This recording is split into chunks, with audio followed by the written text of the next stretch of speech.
What's up, y'all? Billy from Perma Pastures Farm.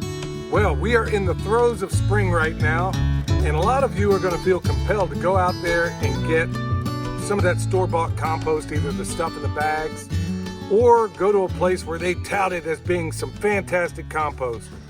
Well, I went to a place in town, and this was the most expensive, best stuff they had. According to them, it's mushroom compost, okay? Well, right off the bat, I'm seeing a bunch of actinobacteria, and I'm seeing a bunch of things that I don't necessarily like. So right off the bat, I'm going to use my sense of smell. Smells awful. I'm going to use my sense of sight, and it should be, if it's good compost, should look like a 70% cocoa bar. That ain't it. And the moisture content is close to right, but honestly, this is garbage. I can tell you right now. But let's confirm it by taking some of it, and we're going to look at it under the microscope and see what we got. All right, so here we are at the microscope, and you got it on the computer. What are we seeing?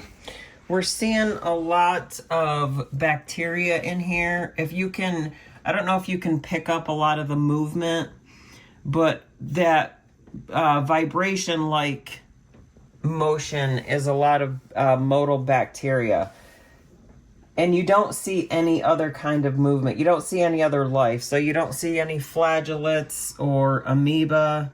It's just highly bacterial soil. There's also a lot of actinobacteria in the sample. So for something that's claimed to be mushroom compost, do you see anything that gives you evidence that there's any mushroom in there? No, because if you, you would be able to see fungal hyphae in this sample, and you don't see any. So in other words, y'all, they should have paid me to take this stuff away instead of spending $80. I got basically a bed full of garbage. Ever since COVID, we found out that everything we look at under a microscope is 100% garbage. I mean, it's almost hydrophobic, and there's no life in it, or they'll do a nematode extraction and put that in there, which makes no sense at all. But it's essentially garbage. But here's the good news. I'm going to show you two different ways in which I'm going to fix it. One of them is relatively easy. The other one is still easy. It's just going to require a little more elbow grease. So I'm going to divide this in half, and I'm going to do something with one half of it and something with the other half. All right, the remediation process starts right here, and a lot of this stuff you're going to be able to do at home. Right here is some compost that I've had going all winter, and this stuff is the cat's meow. This, ladies and gentlemen, is what compost is supposed to look like, not that junk in the back of my vehicle. Smells great, looks like 70% cocoa, moisture is absolutely perfect, and under the microscope, this stuff is off the chain. And I mean off the chain. So here's what I'm going to do. I'm going to basically fill most of this bucket. So this is just my straight up compost, okay? Fantastic. Wonderful. Okay. Now, I'm about half full. But wait, there's more. Because right over here from Hiwassee Products, it's a little bit of a mess down here, y'all. Hiwassee Products, I mean, they make a worm bin that will absolutely blow your mind, okay? Yeah. So I'm going to take this, and it's so cool because they thought of everything. You just stick this thing on the back like so, and I can see what's up with my worms, okay? Of course, there's sunlight out, so they've already kind of dove deep. So anyway, I'll put this lid back on. Everything's cool in here. Moisture's good on the worms. Here's how squared away this thing is. You just chuck this little thing up in your drill, and let's see here. I'm going to bring it to me. So check this out. It basically has knives at the end of it at the bottom. You just chuck your drill up in there, and then as you go, you can see that little red thing moving.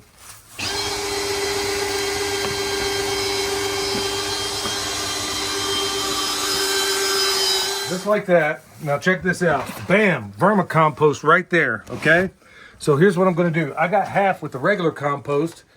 It's going to have a set of biological components that this stuff has something, it has a lot of this because this is made from this, but the worms have added a little bit of oomph to it. So I'm going to get some of this, put it down in there, now that the worms have done their thing, why don't we just do this? And go check them out, y'all. I'm telling you, they make some of the slickest stuff out there. Go check out Hiwassee Products. I don't have a discount code or anything like that, but I'm telling you what, these guys make some stuff. I don't care what it is top notch, and they stand behind it. Only thing left to do now is refeed my worms. So I'm going to take some of this finished compost here, and this is all I have to do.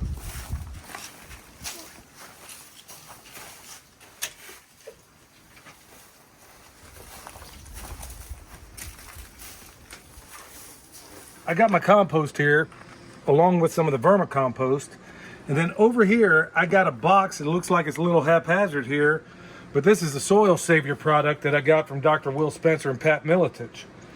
We'll talk more about that in the future. What we're finding out basically in the work that we're doing is that if we use my stuff alone, we'll get there, but if I combine it with this stuff, we get there light years faster.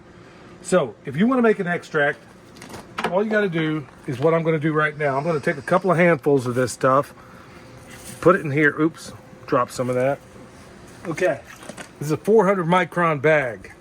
It's really this simple. Now, you want to be absolutely sure that your compost is free of any.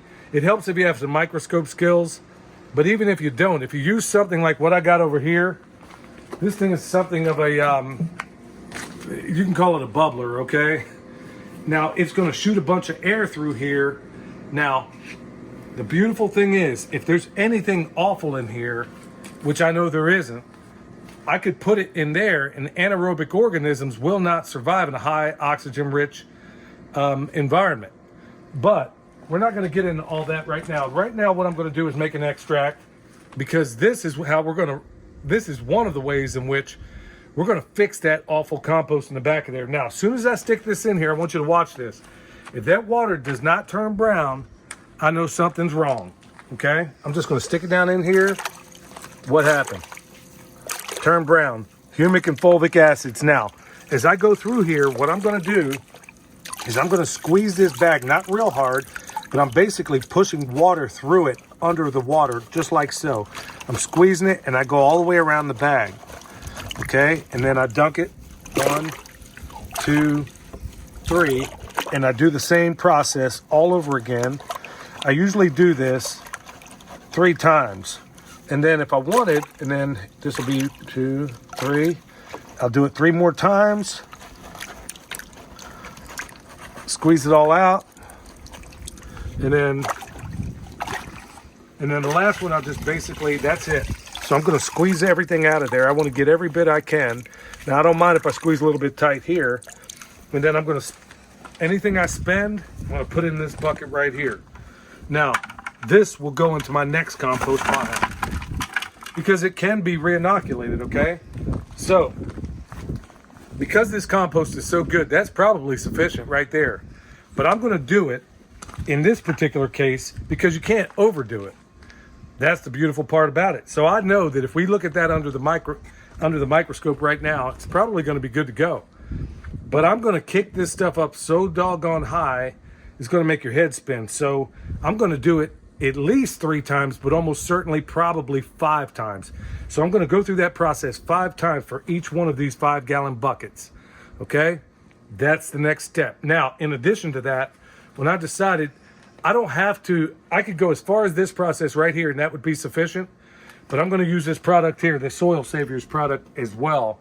And we're going to kick this stuff into orbit. But that's all you need to know right now. The fact that somebody can charge 80 bucks a yard for this is really mind-boggling. It truly is. In fact, it doesn't even look like it's been composted. It looks like it's just wood chips, and they just threw some rubbish in there. Well, the microscope tells the tale, and it's garbage. So we're going to show you how we fix stuff like this. And it's almost the same method that we use in fixing soil, okay? So in these buckets is all that compost extract. I got 2 buckets inside that you can't see, but it looks black. Now, if it were just my stuff alone, it would look brown, okay? But it's also got Dr. Will stuff in there as well. And like I said, we'll talk about that in later videos. Now, half of it, I'm going to do something extremely simple. All I'm going to do is take this and layer it with this water. The other batch, I got 15, well actually 16 buckets of this garbage that I have sitting in buckets, and all I've done is filled them halfway with water so they can kind of soak up and wet up, because I'm going to do a thermophilic compost pile out of those, because like I said, I don't even think this stuff was even composted to begin with. But we do have the technology and the know-how to turn this stuff around, and that's exactly what this video is about. If you want to see more detail about that sort of thing, for as little as $1, we got stuff on Patreon. So all we're going to do is transfer this stuff to buckets, move it to the inside, and then I'll show you what happens next. All right, so in this, like I said, here's my really, really awesome stuff. Here's where I'm going to put the awful stuff, and I'm going to show you a couple of tricks along the way. So before you even start, when you're putting a compost pile on the ground, you always wet the bottom. Always. Okay? So if you're doing an 18-day Berkeley method, you always water the bottom, and it's no different here. So we're gonna water it nice and good, and it's got all this fantastic extract in it. So it's really this simple. I'm gonna dump in these 4 buckets I got so far. 1, 2, 3, 4, and I'm just going to use my pitchfork here, kind of spread it out a little bit. Now I'm going to go through and I'm going to water it in thoroughly with my extract. Now, I'm not looking to get a thermophilic pile here. All I'm doing is taking the fantastic life that I have in this compost pile next to me, that I'm transferring it into here. That way, I'm not really using up any compost, but I will do a little something here in a second. Okay, so that's nice and thoroughly wet. And all I'm going to do is, just for GP, I'm only going to do this maybe 3 times. I'm going to take some of my good compost, stick it in there. And then all I'm going to do at this point is just keep filling it up. Just put the extract in there. Now, we'll get to a point, depending on what we see under the microscope, where I'm probably going to I'm going to show you some other tricks that I've only shown people on Patreon. But right now, it's really this simple. I'm just going to layer it, and then 2 more times, I'll grab some of my good stuff and stick it in here with it. But making sure that it's plenty moist. I can tell that it needs a little bit more. So I'm sure you don't want to watch me go through that whole process. We'll just stop it there, and then we'll show you at the end. All right, so that's a wrap on this one. We got half of it right here, and like I said, all we did was layer it. Now all we have to do, and this is important, it's moist. It's about, where it ought to be. And now I'm just going to cover it up. This, especially this time of year, is especially critical. I got to make sure this stuff doesn't dry out. Otherwise, you're going to stop your progress of everything. Okay? This stuff even smells awful. I mean, you smell it in the back of the truck and you know that this stuff is absolutely awful. But I know that we can turn it around. So I'm just going to get the tarp on there. That's good to go. And now I am going to transform that junk into this stuff. Now, timeline is going to be a little bit strange, because you don't know. I mean, you never know on these things, but it will happen. We just got to give it enough time, and we'll chronicle that. So this video is going to take a while to unfold.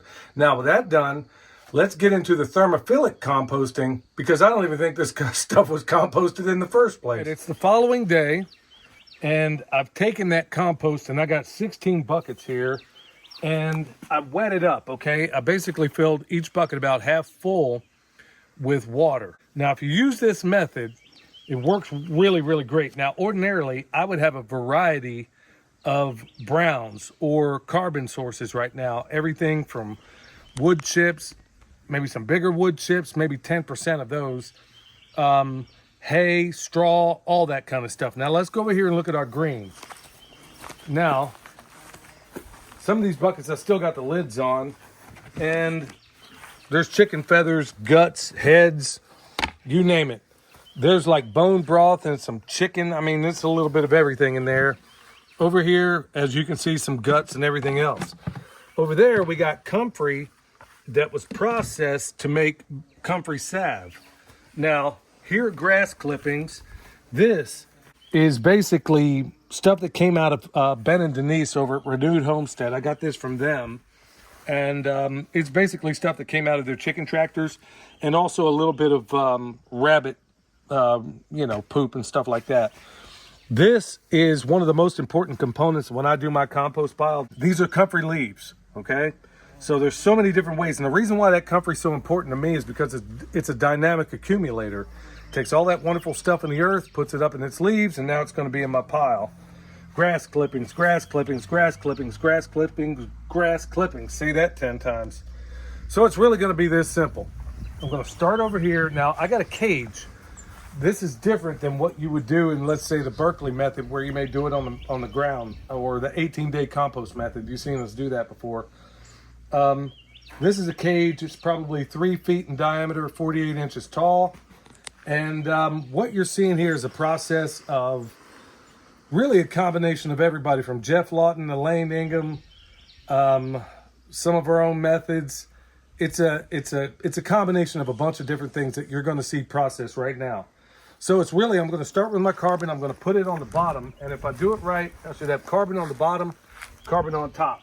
Now this stuff is going to be exceedingly wet, which is why I got that hay over here, because if it's too doggone wet, I'm going to have to. Yep, that's pretty wet. So I'll put another one in here. Yep, this is pretty darn wet and heavy. So I know that I'm going to need to spread that out a little bit, and I'm going to need to dry it out a little bit. Now, I want it to be wet, but I don't want it to be saturated. So I'm just going to kind of dry that out just a tiny bit with a little bit of hay. This is unsprayed hay, so this is going to dry it out just a little bit. Not too much, but having done this many, many times before, I pretty much know the process. Okay, so we got some brown down. Now we're going to go in and do a little bit of green. I'm going to put another one in here. This is basically the chicken poop. I'm just going to kind of spread that out a little bit. This isn't absolutely necessary, but there's poop, wood chips, all that in there. Okay? So still a little bit wet for my liking, and I'm just going to add a little bit more of this. Probably be doing this all the way through it. This is just going to suck up a little bit of that moisture. Now, here's my recipe. When I'm doing this in summer, it's basically going to be 50% carbon, 50% nitrogen. Okay?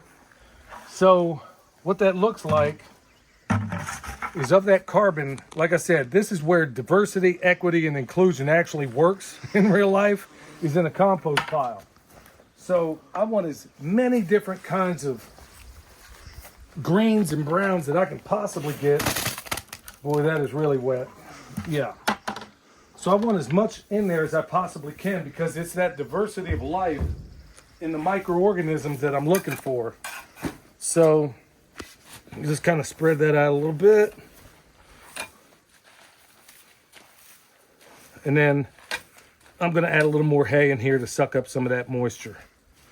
So that's why I got so many different kinds of things going on in here. So now this comfrey of the nitrogen that I have here, okay, pretty much everything at this time of year is going to be high nitrogen. I would probably want to go 30% high nitrogen and the rest of it regular nitrogen. Now, because it is early spring, everything I put in here is probably going to be high nitrogen. But that's not the end of the world for me. And the reason why is because it's easier to cool off a pile than it is to heat it up. I can always cool this thing down. If it gets too hot, and I'll probably have to walk you through that. If it gets too hot, I know how to turn the heat down. It's if you don't get it hot enough. And that's one of the biggest problems you run into when you're making a compost pile, is most people never build them big enough. You want to try to get it somewhere in the neighborhood of about a cubic yard of material in there. That way everything gets hopping and popping. How about some feathers? Now, I'll also say, if you can get it, Not absolutely necessary, but if you can get it, I'm telling you, the best compost I ever make, every single time. If I ever do a processing class or anything like it, guess who's taking home those guts? Guess who's taking home those feathers?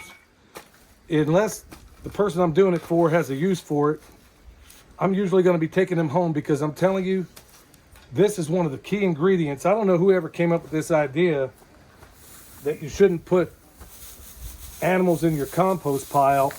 I'm telling you what, it'll be some of the best compost I make every single time if you can take those guts and everything else and put them in there. So I'm just going to keep repeating this process all the way up. This thing is stacked up. Ordinarily, when I do this, because ordinarily I'm not buying jacked up compost to fix it. Ordinarily, my regular compost pile would probably be up to about here. Because this thing is so saturated, you know, the weight of it's actually pushing it down quite a bit. But take a note as to where it is right now, because it's going to cook down. Before it's all said and done, you'll probably have about half the volume in here. So now I'm going to take my high-speed thermometer. This is a Reotemp, R-E-O-T-E-M-P. It's stainless steel.